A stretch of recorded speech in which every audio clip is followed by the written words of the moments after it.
வணக்கம் நண்பர்களே, welcome to doctor PM times. நான் உங்களின் டாக்டர் முருகேசன் பேசுகிறேன். நண்பர்களே, நாம் இந்த பதிவில் ஒரு டயபெட்டிக் பேஷண்ட்டுக்கு இன்சுலின் எவ்வளவு முக்கியம், இன்சுலின் ஒரு மருந்தா எவ்வளவு நல்லது என்பதை வலியுறுத்த விரும்புகிறேன். பொதுவாக நம்மிடையே ஊசி போடுவதுனாவே ஒரு அலர்ஜி இருக்குது. நான் முதல் கொண்டு நம்மளுக்கு எந்த ஒரு சின்ன உடம்பு சரியில்லை, காய்ச்சல், தலைவலினா 1 மாசத்துக்கு ஒருக்கா 2 மாசத்துக்கு ஒருக்கா டாக்டருக்கு போய் ஊசி போடுறதுனா குழந்தைகள் முதல் பெரியவர் வரை எல்லாத்துக்குமே ஒரு பயம்தான். ஊசி போடுறதுனாவே பயம். அப்படி இருக்கும்போது இன்சுலின் ஒரு நாளைக்கு 15 நாள் 20 நாளுக்கு ஒருக்கா ஊசி போடும் போதே பயங்கிற போது இன்சுலின் ஒரு நாளைக்கு 3 தடவை 2 தடவை இல்லை 4 தடவை இன்சுலின் அளவை பொறுத்து பேஷண்ட்டை பொறுத்து ஒரு டயபெட்டாலஜிஸ்ட் எழுதுறான்னு வைங்க. அவருக்கு அதை தினமும் ஒரு நாளைக்கு 3 தடவை போடுறதுக்கு தயக்கம் வர்றது இயல்பு தான். பட் இப்போ அதை பத்தி கவலைப்பட வேண்டியதில்லை. ஏன்னா நியூயர் பென் டிவைசஸ் வந்ததுக்கு அப்புறம் இன்சுலின் போடுறது ரொம்ப ஈஸி ஆயிடுச்சு. அது எப்படி ஈஸியா வழி இல்லாம அந்த ஊசியை போடுறது அப்படிங்கிறத நான் அடுத்த பதிவுல சொல்றேன். இப்போ இந்த பதிவுல நம்ம இன்சுலினோட முக்கியத்துவத்தை பத்தி, ஒரு மருந்தா இன்சுலின் எவ்வளவு முக்கியம் என்பதை பத்தி மட்டும் வலியுறுத்த விரும்புகிறேன். முதல்ல டயபெட்டிஸ் எதனால வருது? நம்ம உடம்புல பேன்கிரியாஸ் கணையத்துல இருக்கிற பீட்டா செல் உற்பத்தி பண்ற இன்சுலின் என்ற ஹார்மோன் அளவு குறைந்தாலோ இல்ல அந்த ஹார்மோன் அளவு சரியா இருந்தும் சரியா வேலை செய்ய முடியாத நிலை வந்தாலோ ஒருத்தருக்கு டயபெட்டிஸ் வருது. ஒபிசிட்டி உள்ள பர்சனுக்கு, ஒரு உடல் பருமன் அதிகம் உள்ள ஒரு பர்சனுக்கு இன்சுலின் சுரக்கிறது அளவா இருந்தாலும் அது வேலை செய்யும் தன்மை மட்டுப்படும். ஃபேட் அதிகமாகும் போது அந்த இன்சுலின் போய் இன்சுலின் ரிசப்டார்ல சரியா வேலை செய்யாது. So basic problem in diabetes என்ன? இன்சுலின் செக்ரீஷன் குறையும், இல்லை இன்சுலின் வேலை செய்யறது குறையும். ஸோ இன்சுலின் தான் பேசிக் ப்ராப்ளம். ஸோ இன்சுலின் குறைபாடால வர்ற டயபெட்டிஸை வைத்தியம் பண்றதுக்கு என்ன குறைபாடோ அதை நிவர்த்தி செய்ததுதான் முறையான வைத்தியம். ஸோ இன்சுலின் குறைபாடால டயபெட்டிஸ் வருதுன்னா நம்ம அவருக்கு இன்சுலின் கொடுத்தாதான் அவர் ஆரோக்கியமான நிலைமைக்கு பரிபூர்ணமா வருவார்.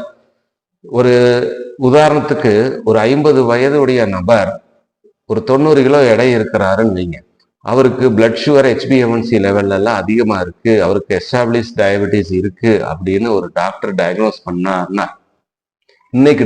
பண்ணாருன்னா அவர் கணையத்துல பீட்டா செல்லோட டேமேஜ் அவர் 20 வயசுக்கு முன்னாடி இருந்தே ஆரம்பிச்சிடும்.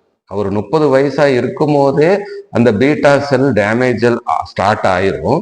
ஸோ அவர் 50 வயசுல அவர் டயபெட்டிஸ்ன்னு அவருக்கு கண்டுபிடிக்கப்படும் போது 60% பீட்டா செல் ஏற்கனவே கெட்டு போயிருக்கும், டீஜெனரேட் ஆயிருக்கும். அதுக்கப்புறம் தான் அவருக்கு ஃபுல் ப்ளோன் டயபெட்டிஸ், அவரோட சிம்டம்ஸ் ஆகட்டும், அவரோட பிளட் சுகர் லெவல் ஆகட்டும், HbA1c லெவல் ஆகட்டும், இல்லை அவருக்கு இருக்கிற காம்ப்ளிகேஷன்ஸ் ஆகட்டும், அதெல்லாம் வர்றதுக்கு 60% பீட்டா செல் டேமேஜ் ஆனாதான் கிளினிக்கலா டயபெட்டிஸ் மேனிஃபெஸ்ட் ஆகும். ஸோ அப்படி ஒரு நபர் நம்ம டாக்டரை பார்க்க போறாரு, அவருக்கு டயபெட்டிஸ் இருக்குன்னு டாக்டர் கண்டுபிடிச்சிட்டாருன்னா எடுத்துடனே அந்த டாக்டர் அவருக்கு இன்சுலின் அட்வைஸ் பண்ணாருன்னா எந்த பேஷண்ட்டுமே அதை ஏத்துக்கிற மனநிலையில் இல்லை. எல்லாரும் சொல்ல மாட்டேன், ஒரு 80% பேஷண்ட் அதை ஏத்துக்கிறது இல்லை. அவங்க என்ன சொல்றாங்க? வேண்டாம் டாக்டர், எனக்கு முதல்ல மாத்திரை கொடுங்க, மாத்திரை சாப்பிட்டு கட்டுப்படலைன்னா நான் இன்சுலினுக்கு மாறிக்கிறேன் அப்படின்னு சொல்லுவாங்க. மாத்திரை சாப்பிட்டா அப்போதைக்கு இன்சுலின் தேவையில்லாமையே மறு மாத்திரையிலேயே பிளட் சுகர் கண்ட்ரோல் ஆகும். அது அப்போதைய நிலைமை தான்.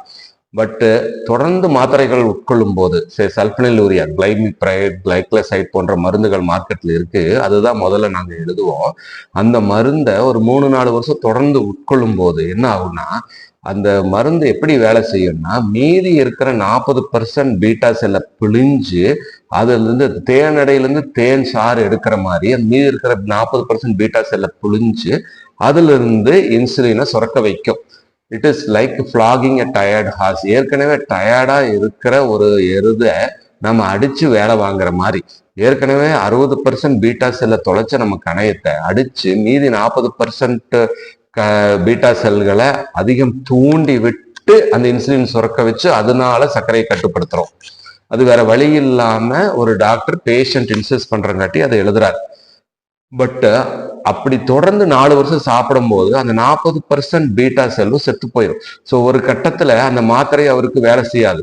மாத்திரையோட டோஸ் நாளாக நாளாக முதல் வருஷம் அவர் 40 பவர் மாத்திரை சாப்பிட்டாருன்னா அடுத்த வருஷம் 60 பவர் 80 பவர்னு இல்ல 1 மாத்திரை 2 மாத்திரை 3 மாத்திரைன்னு அதிகப்படுத்திட்டே போக வேண்டிய நிலைமை வரும். அப்பதான் சுகர் தேவையான அளவுல கட்டுக்குள்ள இருக்கும். அப்படி ஒரு கட்டம் தாண்டும் போது எத்தனை பவர் மருந்து மாத்திரை சாப்பிட்டாலும் சுகர் கட்டுப்படாத ஒரு நிலைமைக்கு தள்ளப்படுவோம். ஸோ அந்த சமயத்துல இன்சுலின் வேற வழி இல்லாம அந்த பேஷண்ட்டுக்கு ஒரு டாக்டர் எழுத வேண்டிய நிலைமை வரும்.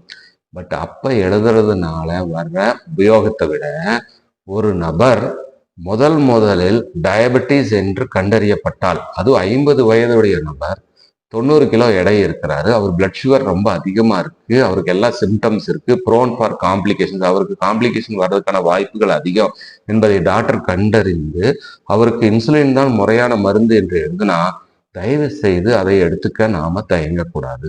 அந்த இன்சுலினை நாம முறைப்படி டாக்டர் சொல்லும் போதே எடுக்க ஆரம்பிச்சோம்னா என்னென்ன பலன்கள் அப்படின்னு நான் சொல்றேன். இப்போ நம்ம டயபெட்டிஸ் மட்டும் நம்மளுக்கு ப்ராப்ளம் இல்லை, நாளாக டயபெட்டிஸ்னால வர்ற காம்ப்ளிகேஷன்ஸ், கண் பார்வை மங்குறது, கால் எரிச்சல் வர்றது, கிட்னி பாதிப்பாகிறது போன்ற காம்ப்ளிகேஷன்ஸ் வராம தடுக்கிறதுக்கு ஏர்லியரா இன்சுலின் எடுத்தா மிக மிக உதவியா இருக்கும். அப்புறம் 50 வயதுடைய ஆண் அவருக்கு நிறைய செய்ய வேண்டி இருக்கு. அவர் உன்னியும் வேலைக்கு போகணும், சம்பாதிக்கணும், குடும்பம் குழந்தைகளை பார்க்கணும், படிக்க வைக்கணும், கல்யாணம் பண்ணி வைக்கணும், அவரோட பொறுப்புகள் ஜாஸ்தி.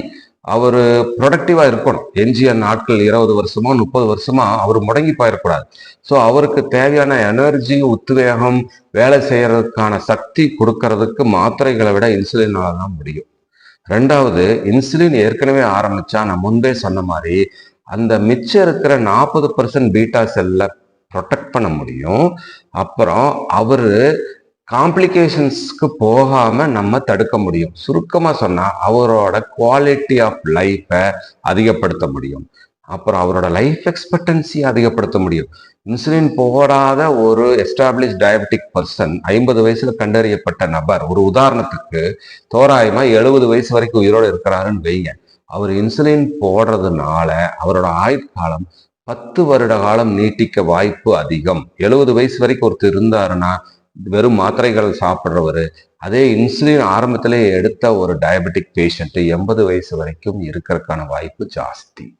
ஸோ நம்மளுக்கு அந்த இன்சுலின் ஏர்லியரா போடுறதுனால சுகர் மட்டும் கட்டுப்படுத்துறது ஈஸி. நம்ம இருக்கிற மிச்சம் மீதி பீட்டா செல்லை ப்ரொடெக்ட் பண்ணிக்க முடியும். நம்ம அதிக எனர்ஜியோட உழைப்பதற்கு, ப்ரொடக்டிவா இருப்பதற்கான வாய்ப்புகள் ஜாஸ்தி. நமக்கு வர்ற காம்ப்ளிகேஷன்ஸை ப்ரிவென்ட் பண்ணிக்க முடியும். நம்ம லைஃப் எக்ஸ்பெக்டன்சியே ஜாஸ்தி பண்ணும். ஸோ இவ்வளவு பலன்கள் இருக்கும்போது அந்த இன்சுலின் எடுக்க நம்ம தயங்கக்கூடாது. அதுவும் இன்சுலினை நம்ம வாழ்நாள் பூரா எடுக்கணுங்கிற அவசியம் கூட இல்லை.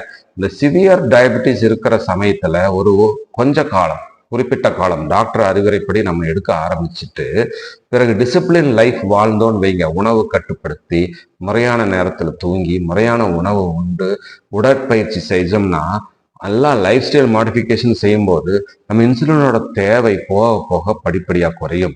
முதல்ல அவருக்கு ஒரு மாசத்துக்கு 40 யூனிட் இன்சுலின் ஒரு நாளைக்கு தேவைப்படுதுன்னு வைங்க. அதுக்கப்புறம் அது 30 யூனிட்டா குறையும், 20 யூனிட்டா குறையும், 10 யூனிட்டா குறையும். அதுக்கப்புறம் இன்சுலினே தேவையில்லாத நிலைமைக்கு கூட வரலாம்.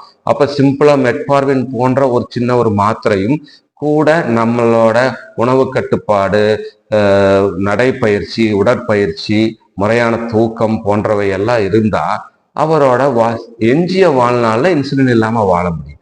ஸோ நம்ம முதல்ல இன்சுலின் எடுக்க தயங்கி வாழ்நாள் பூரா இன்சுலின் போடுறதை விட முதலிலேயே இன்சுலின் எடுத்து கொஞ்ச நாளத்துக்கு அப்புறம் அந்த இன்சுலின் டோஸை டேப்பர் பண்ணி இன்சுலின் இல்லாம வாழ்நாள் போல சிறப்பாக வாழ முடியும் என்பதை இதன் மூலம் வலியுறுத்துகிறேன். ஆகவே நண்பர்களே, தேவைப்படும் பட்சத்தில் ஒரு டாக்டர் அறிவுறுத்தலின் பேரில் இன்சுலின் எடுக்க யாரும் தயங்க வேண்டாம். அந்த இன்சுலினை எப்படி வழி இல்லாம முறையா போடுறது என்பதை நான் அடுத்த பதிவுல உங்களுக்கு சொல்லித்தரேன். நன்றி.